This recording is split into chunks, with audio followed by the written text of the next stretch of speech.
You ever meet someone who swears they can't be tied down? That was Daniel Cross, the kind of man who wore his arrogance like $1,000 suit, sharp and untouchable. Every woman who married him barely lasted a month before packing their bags. He'd smirk, pour another glass of scotch, and chalk it up to them not keeping up. Then he met Riley James, and everything he thought he knew about control went out the window.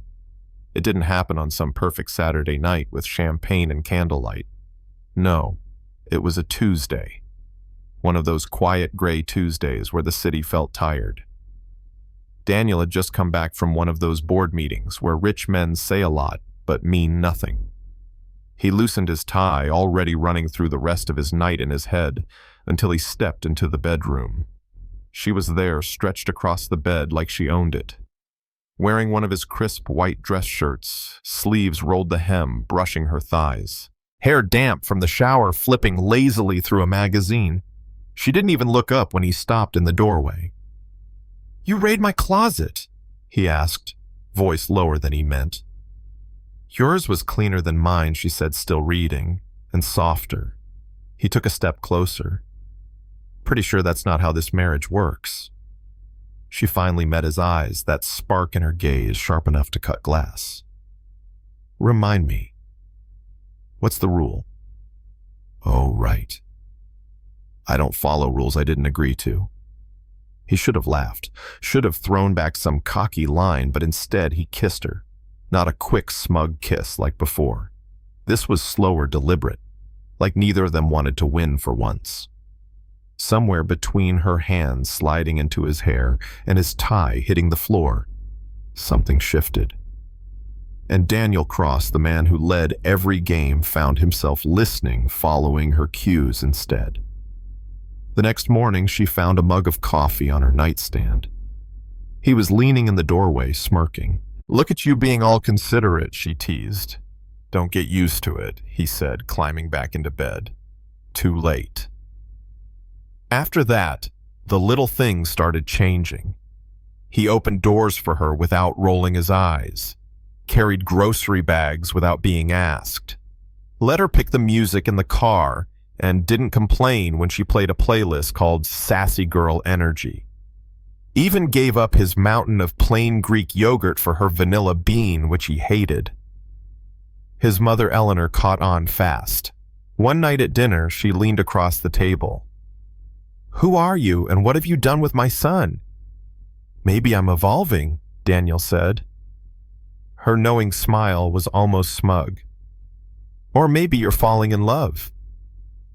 A week later, on a rainy night with the city lights blurred behind their penthouse windows, Daniel looked up from his tablet and asked, "What's your dream?" Riley blinked. "My dream. If money, time, none of it mattered. What would you do?" She set her book down. "I'd open a cafe. Not just a coffee shop, a real space. Cozy chairs that don't match shelves with books and board games. Music that makes people want to stay." "And why haven't you?" She shrugged. "Costs money. And unless you missed it, I'm not the billionaire in this marriage. Plus, it's risky. That's fear talking. That's reality." He didn't argue, just sat there looking at her like he'd filed away every word. 2 weeks later, she walked into the kitchen to find a leather-bound folder on the counter, Cafe Riley business plan. Inside, budgets, location lists, sketches. In the back, a handwritten note. "Let's make it happen. D." From then on, they were a team, sort of. He analyzed locations like they were stock acquisitions. She fell in love with spaces because the sunlight felt right. They fought over decor. She wanted mismatched armchairs. He wanted sleek leather seating. In the end, they compromised plush jewel-toned chairs with a few of his corporate-approved benches. Opening day came fast. Riley was behind the counter before dawn, adjusting pastries and fussing over the espresso machine. At 9 sharp, customers poured in. 30 minutes later, Daniel strolled in wearing jeans and a Henley carrying flowers. "For the boss," he said. She arched a brow. "Careful, Cross. You're starting to look like husband material." "Starting," he smirked. A month later, Riley started feeling off. Tired in a way coffee couldn't fix. One Thursday morning, she sat on the edge of the bathtub staring at a pregnancy test, 2 pink lines. That evening, while chopping vegetables, she told him, "I'm pregnant." For a long moment, he just looked at her. Then slowly, the widest, most unguarded smile she'd ever seen spread across his face. "I'm thrilled," he said, pulling her in. "You're giving me something I never thought I'd have." By the next morning, Daniel Cross was a man on a mission. Prenatal specialists, top nutritionists, a personal chef named Victor who showed up in their kitchen with grocery bags. Riley threatened mutiny, but gave in when Victor's blueberry muffins made her tear up. Pregnancy also gave her veto power. Charity gala. Number-long dinner with people who say synergy. Numb. She even roped Daniel into painting the nursery himself. Standing there in paint-splattered overalls, he muttered, "I'm a billionaire." "And yet here you are," she grinned from the step stool. The day their son decided to arrive, Riley was halfway through buttering toast when she froze, gripping the counter.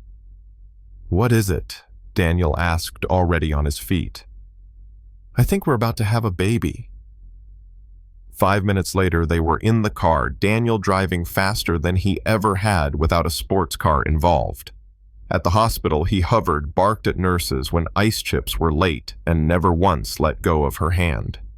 Hours later, their son James Alexander Cross was here. Red-faced, loud, perfect. Daniel stared at him like he was memorizing every detail.